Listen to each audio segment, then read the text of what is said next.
সূর্যকে দেখে রূপার আগের কিছু কথা মনে পড়ে আর বলে, বাবা এখানে, কিন্তু মা কোথায়? মাকে তো দেখছি না। আর বাবার সাথে মেয়েটা কি রূপা হিংসুকুটি? তখন স্কুলের টিচার বলে, ডক্টর সেনগুপ্তের জন্য একটা বড় করে হাততালি হয়ে যাক। সূর্যের নাম শুনে রূপা সূর্যকে বাবা বলে ডাকে। তখন সূর্য বলে, জুই তুমি কি কিছু বলেছ?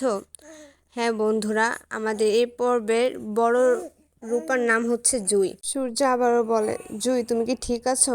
তখন টিচার বলে, জুই তোমার কি খারাপ লাগছে? তুমি কি রুমে যাবে? তখন জুই বলে, হ্যাঁ ম্যাম আমি রুমে যাব। তখন টিচার বলে, চলো আমি তোমাকে নিয়ে যাই। কিন্তু জুই বলে, না সমস্যা নেই, আমি একাই যেতে পারবো। এই বলে জুই রুমের দিকে যায়। তখন সূর্য চারুকে বলে, চারু তুমি একটু অলির কাছে থাকো, আমি আমি আসছি। তখন চারু বলে, তুমি কোথায় যাচ্ছ এসএস? তখন সূর্য বলে, আমি একটু জুইয়ের কাছে যাচ্ছি। সূর্য জুইয়ের কাছে গিয়ে জুইকে কিছু বলবে, তখনই জুই বলে, আমার নাম জুই। কথা বলে জুই ম্যামের কাছে যায়।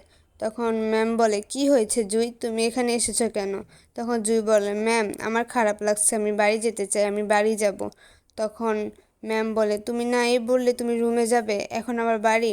তখন জুই বলে, হ্যাঁ আমার আমার মনে হয় আমার এখন বাড়ি যাওয়াটা ভালো হবে, তাই আমি বাড়ি যেতে চাই। তখন সূর্য জুইয়ের এমন ব্যবহার দেখে সে মনে মনে বলে, জুইয়ের কি হয়েছে, সে এমন করছে কেন? কিন্তু জুইয়ের সূর্যের গলার বয়স শুনে অলিকে দেখে আগের কিছু কথা মনে পড়ে যায়। তার বাড়িতে নিয়ে যাওয়ার জন্য যায় গাড়ির কাছে। তখন সূর্য জুইকে ডাক দেয় যে, জুই। তখন জুই বলে, হ্যাঁ বলুন। তখন সূর্য বলে, তোমার অনেক সাহস আছে, তুমি অনেক সাহসী, তোমার মা বাবা তোমাকে অনেক ভালো শিক্ষা দিয়েছে। তখন জুই বলে, আমার বাবা না, আমার মা, আমি আমার মায়ের মতো, আমি আমার বাবার মতো না। জুইয়ের এমন ব্যবহার দেখে সূর্য খুবই অবাক হয় যে জুই এমন কেন ব্যবহার করছে।